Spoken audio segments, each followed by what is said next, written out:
은혜를 감사합니다. 하나님께서 이 시간 우리와 함께 하시고 우리로 주님 말씀 앞에 서게 하시니 감사합니다.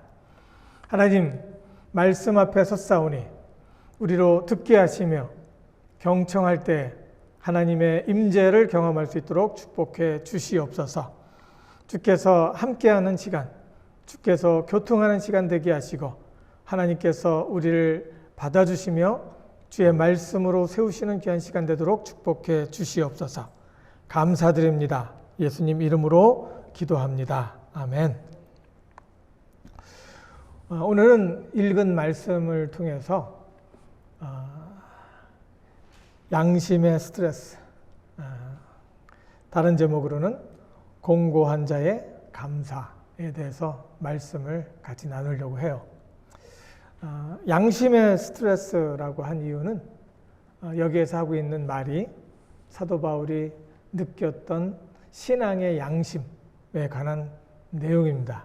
그래서 양심에 갖고 있었던 스트레스, 오호라 나는 공고한 자로다 할 때 내가 스트레스를 많이 받고 있습니다 라는 말입니다. 그래서 양심의 스트레스 동시에 공고한 자의 감사, 오호라 나는 공고한 자로다, 오호라 나는 비천한 자로다 하면서 가슴을 치며 사람 앞에 하나님 앞에 섰던 사도 바울이 예수님 안에서 그 마음에 부담되는 그 양심의 소리를 극복할 수 있었다는 내용입니다. 체로키 인디언의 그 이야기가 있습니다. 한 추장이 손주를 옆에 놓고 이야기를 합니다. 인생은 두 마리의 늑대가 항상 으르렁거리면서 싸우는 것 같다. 이렇게 얘기를 했습니다. 그러니까 손주가 가만히 듣고 있더니 그러면 어떤 늑대가 이겨요? 이 이야기를 하는 거예요. 그 전에 바로 이제 할아버지가 얘기를 하죠. 그 두 마리의 늑대는 한 마리는 선한 늑대이고 다른 한 마리는 악한 늑대다. 선한 늑대가 으르렁 그러면은 악한 늑대가 꼼짝을 못하기도 하고 악한 늑대가 으르렁 하면서 그러면은 덤비면은 선한 늑대가 꼼짝을 못한다. 그러니까 이제 손주가 물어보는 거죠. 어떤 늑대가 이겨요? 라고 물어봤어요. 예, 어떤 늑대가 이길까요? 예. 네가 먹이를 주는 늑대가 이긴다 라고 이야기를 한 거예요. 예. 무슨 소리입니까? 우리 마음속에 양심이 있죠.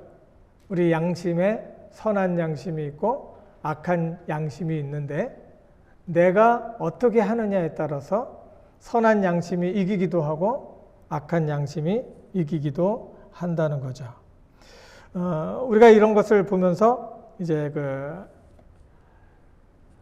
생각을 해볼 수가 있겠죠.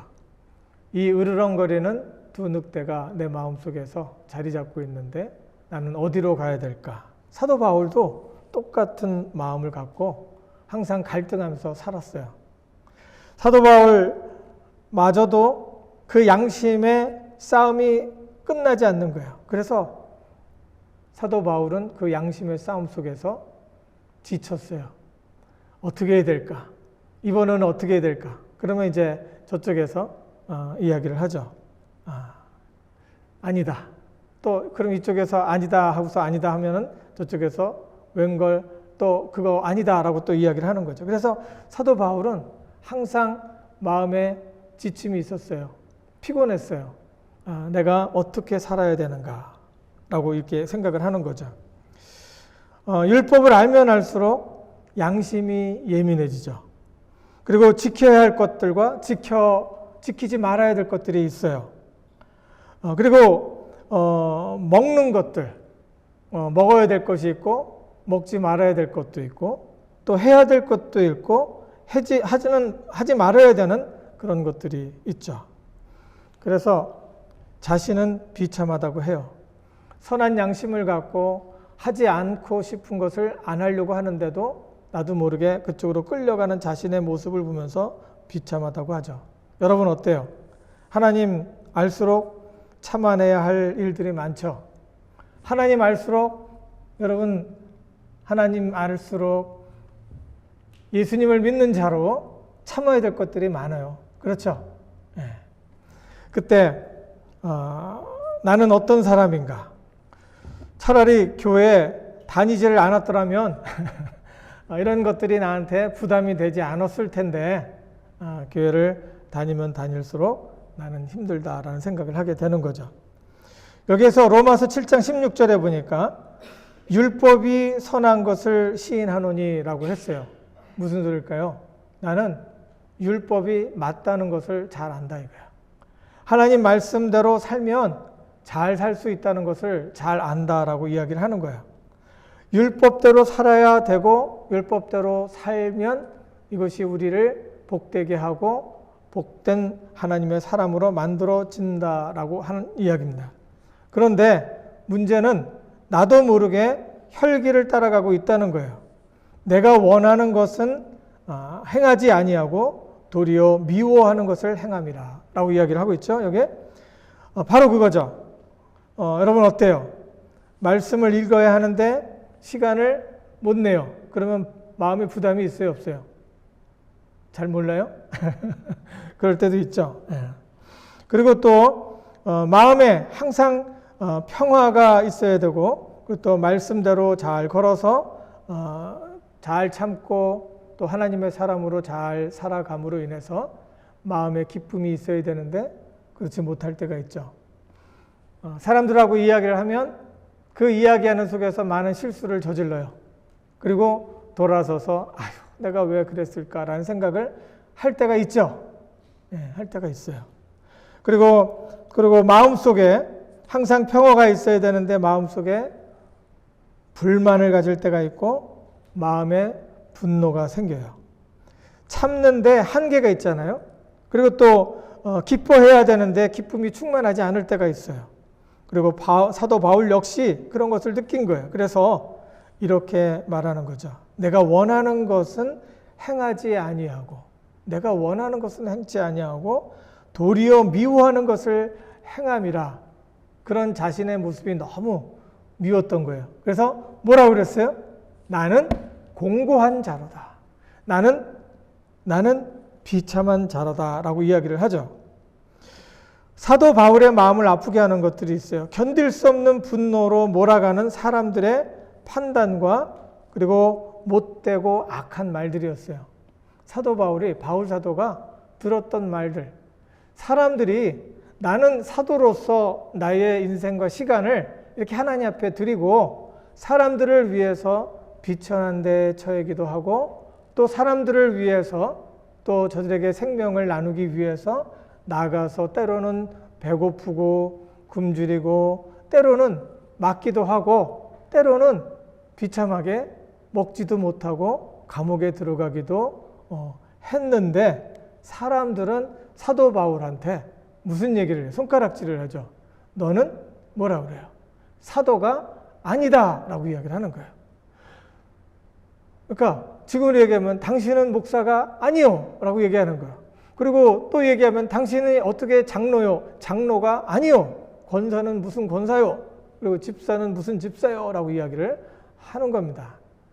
그때 사도 바울이 상당히 힘들었어요.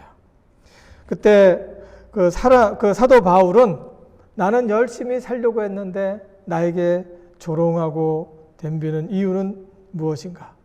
그런 생각을 하는데 사람들은 계속해서 사람들하고 또 자기를 비교하는 거예요. 베드로는 예수님을 쫓아다녔던 사도였다. 그런데 바울 당신은 예수님을 본 적이나 있었냐? 당신은 사도가 아니다라고 이야기를 하는 거예요. 사도는 나는 하나님 앞에 부름을 받았고 하나님께서 나를 만나 주셨고 나를 부르셔서 내가 모든 것을 다 접고 하나님께로 나갔습니다 라고 하는데 그렇지 않은 거예요. 그때 사도 바울 속에서는 항상 기쁨이 있었을까요? 힘들었죠. 한편으로 상당히 힘들었어요. 그러던 중에 힘든 걸로 끝나나요? 아유 나는 죽어야 되겠다 그렇게 얘기를 했나요? 아니죠. 그 사도 바울은 그 사람들을 보면서 화가 났어요. 그리고 아닌 것을 기다라고 이야기를 하는 그런 사람들 보고 화가 나고 분노하게 되고 그 마음속에 힘든 마음이 생겼던 거예요. 그래서 그 사람들 향해서 소리 지르기도 하고 그 사람에 대해서 잘못된 것에 대해서 비난하기도 하고 그러면서 자기가 참을 수 없는 분노를 마음에 꾹꾹 누르고 있는데 양심 한 구석에서 해주는 이야기가 있어요. 넌 사도로서 자격이 없어. 너는 자, 돌아봐. 너 얼마나 자주 화내니? 네 마음속에 감추고 있는 것이 얼마나 많니? 라고 이야기를 하는 거예요. 너 항상 싸우잖아. 내 속에 못된 성품이 있는 것을 너 알고 있잖아. 하면서 확인사살까지 시켜주는 거예요. 이때 이 사람이 힘이 있었을까요? 예, 완전히 쓰러질 수밖에 없었어요. 그런 양심의 갈등 속에서 양심 선언을 한 것이 바로 이거예요. 내가 행하는 것을 내가 알지 못한다. 내가 지금 무슨 일을 하고 있는지 나도 모르겠다라고 이야기를 하는 거야. 내가 원하는 것은 행하지 아니하고 도리어 미워하는 것을 지금 하고 있구나. 분노 조절이 잘 안 된다.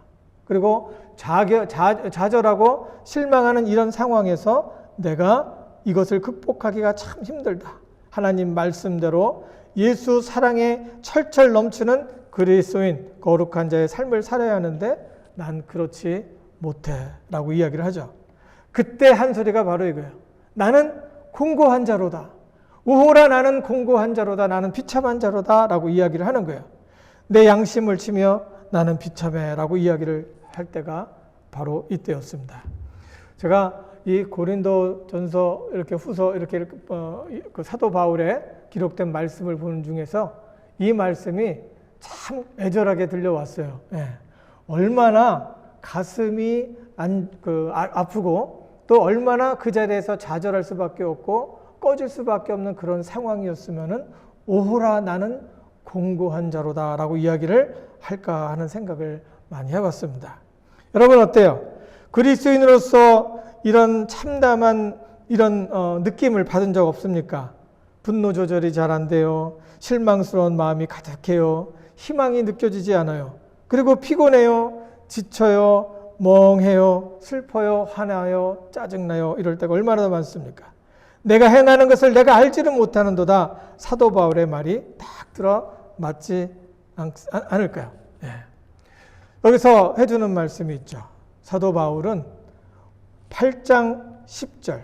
예. 사도 바울은 로마서 7장 24절을 통해서 이야기를 합니다. 자신의 한계를 인정하고 말할 때 그리스도 예수가 마음에 파고드는 거예요. 그래서 그리스도 예수 안에 있는 자에게는 결코 정죄함이 없도다 라고 이야기를 하네요. 예. 그리스도 예수 안에 있는 사람에게는 결코 정죄함이 없다. 무슨 소리예요? 양심에 나를 못난 자, 부족한 자라고 이야기를 하는데 그 양심 앞에서 나는 부족한 자라고 이야기하지 않을 수 있다는 거예요. 누구 안에서? 그리스도 예수 안에서요. 양심의 스트레스에서 자유했다는 말이죠. 양심은 너 못난 놈, 너는 위선자라고 하는데 아니라는 거예요. 그렇게 말할 수 없다는 거예요. 이것이 도리적으로 맞는 소리일까요? 양심에 꺼리낌이 없는 사람이 어디 있어요? 여러분 양심에 손을 얹고 한번 생각해 보세요. 양심에 꺼리낌 없어요? 그렇지 않잖아요. 가증스러운 이야기고 뻔뻔한 그리스도인의 이야기라고 볼 수 있어요. 그런데 사도 바울은 한술 더 떠서 이렇게 이야기하죠. 결코 정죄함이 없도다. 나는 양심 내가 말하는 대로 악한 자가 아니다. 나는 거룩한 자다라고 이야기를 하는 거예요. 결코 정죄함이 없도다. 죄와 사망의 법에서 너를 해방했다. 이렇게 강력하게 말하고 있어요. 누가? 그리스도 예수 안에 있는 성령의 법이 너를 양심의 스트레스에서 자유하게 했다는 이야기입니다. 나는 나쁜데 나를 더 이상 나쁘게 보지 않는 거예요. 여러분 자신을 돌아보세요. 예. 철저하게 완전하게 살았어요? 아직도 내 기억 속에서는 나는 나쁜 사람, 나는 덜 완성된 사람, 나는 모자란 사람, 이렇게 나는 내 스스로 손가락질을 하는데 나는 더 이상 나쁘지 않다라고 이야기를 하는 거예요. 나는 대책 없는 사람인데 나를 더 이상 대책 없는 파렴치한 인간으로 보지 않는다는 거예요. 그리고 어떻게 이런 말이 있을 수 있을까라는 것을 생각을 해볼 수 있죠. 이렇게 말하면 뻔뻔한 그리스도인이 되는 것 아닙니까? 이렇게 말할 수 있죠. 그런데 이 성경이 또 이야기를 해주네요. 여기 로마서 8장 10절에 해답이 있어요. 그리스도가 바로 해답이라는 거예요. 예수님이 바로 해답이라는 거예요. 그리스도의 죽으심과 부활하심으로 내 인격의 변화가 일어난 거예요. 내 인격의 변화. 나는 나쁘지 않다. 나는 나쁜 놈이었는데 나는 나쁘지 않다. 내 인간 됨됨이에 대해서 하나님께서는 나를 나쁘지 않다라고 이야기를 하시는 거예요. 먼저 이 이야기의 첫 번째로 생각해야 될 것은 영은 의로 말미암아 살았다고 얘기하죠. 그 8장 10절 끝에 있죠. 영은 의로 말미암아 살아있는 것이니라. 이게 무슨 소리일까요? 하나님의 의를 말해요. 하나님은 정의의 하나님이시고 의로우신 하나님이에요. 그래서 하나님 눈앞에는 악한 것, 죄를 가만히 놔둘 수가 없어요. 하나님은 그 의로운 하나님이기 때문에 악을 심판하시는 분이시라는 거예요. 의를 말할 때 첫 번째 하나님은 정의 하나님, 둘째는 의로우신 하나님은 심판하신다는 걸 얘기하죠. 하나님은 육체의 입은 자를 심판해요. 하나님은 우리가 살아서 육체로 살아갈 때 우리의 행위를 보시고 심판을 하셔요. 그러니 살면서 내가 이래도 괜찮네? 내가 이래도 괜찮네? 하면서 나쁜 짓을 한 사람 있죠. 하나님께서는 사람을 통해서 육체에 입은 사람들을 심판하시는 거예요. 아주 쉬운 예로 내가 도적질을 한다든지 사기를 친다 하면은 어디로 가요? 잡혀서 감옥에 들어가겠죠? 분리가 돼서 옥에 들어가는 거예요. 그런 것처럼 하나님께서는 이 세상의 권세, 이 세상의 권위를 통해서 사람을 심판하시는 거예요. 내가 잘못을 하고 쇠고랑을 차야 됐을 때 하나님 나를 사랑하시니까 나를 구해 주십시오. No. 자기가 행한 것에 대한 대가는 치르게 돼 있어요. 육체를 입은 사람은 육체를 심판하세요. 하나님은 또한 육체를 떠난 영혼을 심판하세요. 악은 악으로, 선은 선으로 심판하신다는 거예요. 악의 심판을 피할 자가 없다는 거예요. 그 심판의 결과는 영원한 분리라는 거예요. 이 육체를 입은 가운데서도 우리가 감옥에 가야 되는 것처럼 영혼의 주인 되신 하나님께서는 우리 영혼이 육체에서 분리돼서 하늘나라로 갔을 때 하나님께서는 그 육체의 영혼의 주인 되신 하나님께서는 어떻게 살았는지 물으신다는 거예요. 그때 하나님께서는 의는 의로, 악은 악으로 분리하시고 심판하신다는 거예요. 이거는 영원한 진리고 이 심판에서 빠져갈 자가 아무도 없다는 거예요. 이게 둘째 사망이라는 거예요. 우리는 담대하게 나 아직 그런 거 느낌 없습니다 라고 이야기를 하는데 느낌 올 때가 있는데 그때는 늦었어요. 제가 요즘에 이빨이 아파서 고생을 합니다. 내가 더 젊었을 때 그전에는 그냥 여기 한 개가 빠지고 이렇게 막 그러는데 계속해서 이거 수리를 해야 되는 그런 상황이었어요. 얼마 전까지만 해도 전혀 그런 거 느끼지 못했고 틀니를 가지고 계신 분 참 어떻게 참 힘들겠다 말로만 했는데 그게 이제 느껴지는 현실이 됐습니다. 이게 무섭습니다 보니까 이런 거를 보면서 저도 느껴요. 우리 떵떵거리면서 나는 심판받지 않는다라고 생각을 하는데 심판받아요. 어디에 있으니까? 성경에 말하고 있어요. 누구? 하나님이 세상을 지으셨고 세상을 지으신 하나님께서 성경을 통해서 우리에게 말씀하시는 거예요. 모든 영혼은 둘째 사망, 심판을 받는다. 선한 대로 악한 대로 물으신다는 거예요. 하나님께서 지으신 창조의 세계에서 영원히 분리되는 거죠. 거기서도 감옥에 가요. 그게 분리해 놓는 거야. 성경에서 말하죠. 그 감옥이 어디예요? 옥이에요. 옥으로 영원히 떨어지는 거예요. 그걸 갖다가 지옥이라고 하죠. 영원히 꺼지지 않는 불, 그 불이 있는 곳으로 분리해서 가둬놓는다는 거예요. 영원히. 그때가 온다는 거예요. 셋째는 하나님께서 심판의 대가를 치르셨다는 거예요. 하나님께서는 이 모든 사람이 죄를 범하였음에 하나님의 의에 이루지 못한다고 성경을 통해서 말씀하시고 둘째 사망 심판에 이른다고 말씀을 하셨어요. 그래서 하나님께서는 세상을 이처럼 사랑하사 독생자를 주셨다고 이야기를 해요. 하나님께서 그 심판을 보시며 하나도 빠져나갈 사람이 없으니까 세상을 이처럼 사랑하셔서 현세를 살고 있는 고생하며 유리하는 사람을 위해서 예수님을 주셨고 미래 영원을 위해서 영원히 심판받지 않게 하기 위해서 아들을 보내주신 거예요. 아들을 보내주셔서 용서하신 게 아니에요. 아들이 심판을 대신 받게 하심으로 그 심판의 대가를 치른 겁니다. 우리가 세상에 살 때 공짜가 없습니다. 예, 공짜 그러는데 다 알죠? 예, 공짜 뒤에는 뭔가가 있죠. 예, 그거 속으면 안 돼요. 공짜 뒤에는 뭔가가 있어요. 공짜가 없어요. 하나님 나라도 공짜가 없습니다. 심은 대로 거두는 거예요. 콩 심은 데 콩 나오고 팥 심은 데 팥 나오는 거예요. 이 세상은, 이 자연은, 이 우주는 하나님의 우주고 하나님의 세계예요. 이 하나님의 세계는 심은 대로 거두는 거예요. 죄의 삭은 사망이다. 우리가 죄를 지은 것, 내가 선하지 못했던 것, 마음으로 가진 것 역시도 하나님께서는 심판하신다는 거예요. 심판하신다는 거예요. 이는 이로, 눈은 눈으로, 심은 대로 거둔다는 거예요. 그것을 예수님께서 대신 대가를 치러 주셨다는 거예요. 공짜가 아니에요. 예수님이 페이를 해주셨어요. 예수님이 생명으로 무진장 엄청난 그 대가를 페이해 주신 거예요. 치러 주신 거예요. 그래서 은혜입니다. 그래서 은혜입니다. 그러니 어떤 사람이 나를 살려줬는데 내가 두 번째 인생을 살았다고 하고 그 사람은 죽었어요.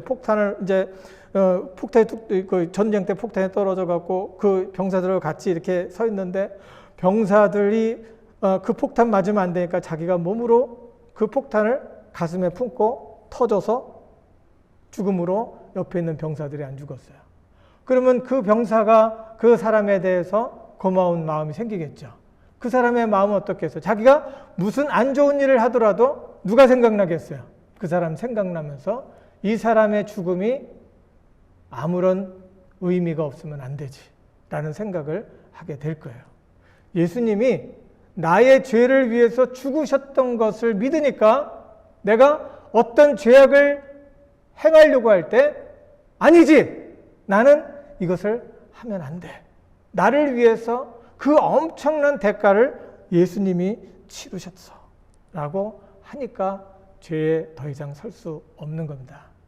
공짜라고 생각하고 아무런 느낌도 없고 그러니까 아주 죄 짓는 것을 갖다가 죄 짓는 것을 아주 쉽게 하면 안 돼. 인간은 약해서 나는 너무너무 약해서 이러면서 그냥 생각 없이 막 하는 경우가 있는데 그거는 안 될 말이에요. 예수님께서 대가를 지불했어요. 그리고 넷째 생각이 될 것은 죽으신 예수가 부활하신 거예요. 그의 의를 위해서 죄의 값을 치르신 예수님께서 다시 살아서 우리의 영혼과 함께 영원히 사는 겁니다. 우리가 이제 살아있는 것은, 내가 이제 사는 것은 나를 위하여 죽으신 아버지의 아들, 그 아들을 믿는 믿음으로 사는 것이다 라고 이야기를 하는 겁니다. 영은 의로 말미암아 살아있는 것이다 라는 것이 뭐냐면은 하나님은 의롭고 하나님은 죽음으로 의를 이루셨다는 거예요. 하나밖에 없는 아들의 죽음을 통해서 의를 이루셨다는 거예요. 의로 우리가 살아있다는 말은 하나님의 아들이 죽으심이 없으면, 대가를 치른 것이 없으면 나는 지금 여기에서 살 수 없다는 거예요. 살 수 없다는 거예요. 엄중하신 하나님의 초청이죠. 누구든지 믿는 자는 심판에서 무죄 선언을 받는 거예요. 무죄 선언을 받는 거예요. 그러므로 이제 더 이상 나는 죄인이 아니라는 거예요. 왜? 예수님이 치러주셨으니까. 난 아직도 내 마음속에, 내 기억 속에 어저께 했던 실수와 과오가 내 기억 속에 있어요. 그럼에도 불구하고 내 양심이 나한테 너 어저께 그렇게 했잖아. 너 죄인이야. 너 못됐어. 라고 이야기했음에도 불구하고 아니야. 나는 예수 안에서 거룩한 자로 거듭났어. 라고 이야기를 할 수 있는 거예요. 이거는 뻔뻔한 것이 아니에요. 왜? 예수님이 대가를 치러줬기 때문에 그래요. 내가 아니라고 부정을 하면 그것은 뻔뻔한 거예요. 그러나 내가 예수 안에서 예수님이 나의 죄의 대가를 치렀다라고 얘기하면은 뻔뻔한 것이 아니에요. 우리가 비자 카드를 놓고서 크레딧 카드를 썼어요. 근데 누가 다 갚아줬어요. 그러면 이 사람은 나는 더 이상 빚지지 않았다라고 이야기할 수 있어요. 근데 그 빚이 많은 사람이 비자 카드를 딱 보더니 나는 더 이상 빚쟁이가 아니야. 그럼 돈 안 갚아봐요. 어디 가요? 사람들과의 관계 속에서 분리되는 거예요. 어디 가요? 감옥 가는 거예요. 감옥 가는 거예요. 영원한 나라에서도 분리가 돼요. 어디 가요? 지옥 가는 거예요. 분리되는 거예요. 분리. 감금되는 거예요. 여기 영혼을 떠나면, 이 육체를 떠나면은 아주 자유할 것 같은데, no. 여기서도 자유하지 못했던 사람들이 죽어서는 자유할 것 같아요? No, never, ever. 자유할 수 없어요. 자유할 수 없어요. 그러므로 나는 더 이상 죄인이 아닙니다. 이것이 나의 공로가 아니고 하나님의 선물인 것입니다. 내 속에는 아직도 죄의 속성이 남아 있음에도 불구하고 나의 인격에는 커다란 변화가 생긴 거예요. 애플 사전에 보니까요, 윤리적인 관점에서 인격을 이렇게 말해요. 도덕적인 행위의 주체로서 진위, 그 진짜와 가짜를 파악하고 선악을 판단할 수 있는 능력과 자율적인 의지 등을 가진 존재가 바로 인간이라는 거예요. 인격이라는 거예요. 도덕적인 행위의 주체는 누굽니까? 여기에서 내가 인격을 가진 자로서 도덕적인 행위의 주체를 갖고 있는 사람은 뭐예요? 나는 예수님을 따르는 제자가 되기로 했어요. 도덕적으로 나는 어떤 사람이냐면 내가 의롭다가 아니라 예수님을 따르는 자가 되기로 했어요. 나의 정체는 뭐냐면, 나의 인격, 나의 주체는 뭐냐면은 예수님을 따르는 제자예요. 그리고 진위 선악을 판단할 수 있는 능력을 가졌다라고 했는데 이건 뭐예요? 예수님이 성령 안에서 최선으로 인도하고 있음을 믿어요. 예수님의 최선이 나의 최선이고 예수님의 최선이 우리 삶의 최선이에요. 시어머니의 최선은 며느리의 최선하고 달라요. 사람마다 자기의 최선이 있고 자기의 옳다 그름이 있어요. 사람들이 말하는 선에 따라가면 망가져요. 그러나 하나님이 말씀하시는 우주를 지으신 하나님의 최선을 따르면 살 수 있어요. 하나님의 선, 하나님의 선을 따라가기로 한 거예요. 진위 파악을 판단할 수 있는 능력을 가졌는데 예수님이 성령 안에서 최선으로 인도하심을 믿고 그것이 나의 최선입니다 라고 할 때 나는 선과 악을 판단하고 진짜와 가짜를 판단할 수가 있어요. 그게 나의 인격이에요. 그리고 자율적인 인격은 뭘 얘기하냐면 나는 누가 뭐래도 예수님을 나의 주로 모시고 따르기로 선택했습니다 라고 이야기를 하는 거예요. 나의 의지는 너와 당신은 어떻게 할지 모르지만 나와 내 집은 오직 예수님, 오직 하나님만 예배하겠습니다. 이게 인격에 커다란 변화가 생긴 거예요. 예수를 믿으니까 인격에 변화 생기고 예수를 믿으니까 건강한 사람 될 수 있고 예수를 알고 믿고 따르니까 거룩한 자로 이 땅에 하나님의 영광을 드러낼 수 있는 겁니다. 엄청난 변화죠. 나의 인격에 대해서 누구도 정죄할 수 없어요. 누구도 나를 나쁘다라고 얘기할 수가 없어요. 나는 예수 안에서 거룩한 사람이 됐어요. 왜? 예수님이 대가를 치르셨으니까. 나도 나 자신도 내가 실수했다고 해서 나도 나쁜 놈이야 라고 말할 수 있다 없다? 없어요. 여러분 속으로 아유 나는 왜 이렇게 바보 같아? 나는 왜 이렇게 모자라? 나는 왜 이렇게 못됐어? 맞아요, 틀려요? 예수 안에서 나는 존중받아야 되고 존경받아야 되는 거룩한 하나님의 사람이다. 따라서 하세요. 예수 안에서 나는 존경받고 존중받고 가치 있는 사람으로서 인정받는 거룩한 하나님의 사람이다. 예. 내가 살면서 예수 안에서 벗어나 적절하지 못한 선택을 할 수 있어요. 사람들이 뭐라 그러고 죄라고 그러죠. 그때도 나는 예수 안에서 거룩한 사람이에요. 그때 예수를 따라가는 제자로서의 인격은 변함이 없어요. 이제는 행동에 대한 대가를 책임질 뿐이지 나의 인격에는 변화가 없어요. 그러니까 누가 뭐라고 해도 나를 나쁜 놈이라고 얘기하면 안 돼요. 나 자신도 나를 나쁜 놈이다라고 얘기하면 안 되는 거예요. 내가 행위를 잘못했을 때, 선택을 잘못했을 때 그 잘못된 행위를 놓고 그건 잘못됐어 라고 이야기를 할 수 있어요. 그러나 나를 나쁜 놈이라고 그러면 싸워도 돼요. 나는 예수 안에서 거룩한 사람이에요. 나는 거룩하고 온전한 예수님의 제자고 나는 예수 안에서 거룩하고 건강한 제자라는 것을 기억하시기 바라요. 다 같이 여기 읽어볼까요? 그러므로 시작. 그러므로 이제 그리스도 예수 안에 있는 자에게는 결코 정죄함이 없나니 이는 그리스도 예수 안에 있는 생명의 성령의 법이 죄와 사망의 법에서 너를 해방하였음이니라. 이게 복음이에요. 기쁜 소식이에요. 여러분 양심의 소리 때문에 질질 내 마음이 여기저기 끌려다닐 때가 있죠. 그리고 주변에 있는 사람들이 나를 어떻게 말하느냐에 따라서 내 마음이 질질 끌려다니고 있는데 내가 예수 안에서 예수를 따르기로 한 제자가 되었을 때는 내 마음이 질질 끌려다니는 것은 하나님이 원하지 않아요. 왜? 하나님이 대가를 치르셨기 때문에 그래요. 이것이 한없는 은혜고 하나님의 은혜라는 거예요. 이것이 한없는 은혜고 하나님이 주신 커다란 은혜라는 거예요. 아멘! 이제 더 이상 내 양심은 예수님의 은혜 안에 있는 나를 나쁜 놈이라고 할 수 없다는 거예요.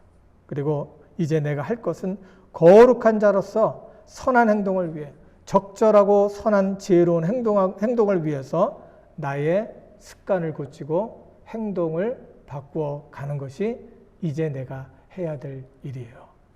내가 그리스도와 함께 십자가에 못 박혔나니 이는 이제는 내가 산 것이 아니요 오직 내 안에 그리스도께서 사신 것이라. 그런즉 내가 육체 가운데 사는 것은 나를 사랑하사 자기 몸을 버리신 하나님의 아들을 믿는 믿음으로 사는 것이라. 이게 복음이고 이게 우리에게 주신 하나님의 기쁜 소식입니다. 주의 은혜로 살아갈 수 있기를 바랍니다. 하나님 은혜를 감사합니다. 주님께서 이 시간 우리와 함께 하시고 말씀하시니 감사합니다. 하나님, 우리의 마음과 생각 속에 항상 하나님께서 믿음을 허락하셔서 우리가 좌로나 우로나 치우치지 않도록 인도하시고 우울한 마음에 빠져들지 않도록 하나님 지켜주시옵소서. 어떤 환경과 처지 속에서 믿음으로 내 마음에 계속해서 가책으로 또 짓누르고 있는 양심의 소리로 인해서 내가 흔들리지 않도록 하나님 축복하시고 예수 안에서 거룩한 자로 우리의 인격에 커다란 변화가 있음을 기억하게 하시며 아버지 하나님 어떤 절망과 좌절 속에서도 흑암의 권세 속에서도 다시 한번 일어날 수 있도록 축복해 주시옵소서. 하나님께서 영원까지 함께 하시고 지켜주심을 믿사옵고 예수님 이름으로 기도합니다. 아멘.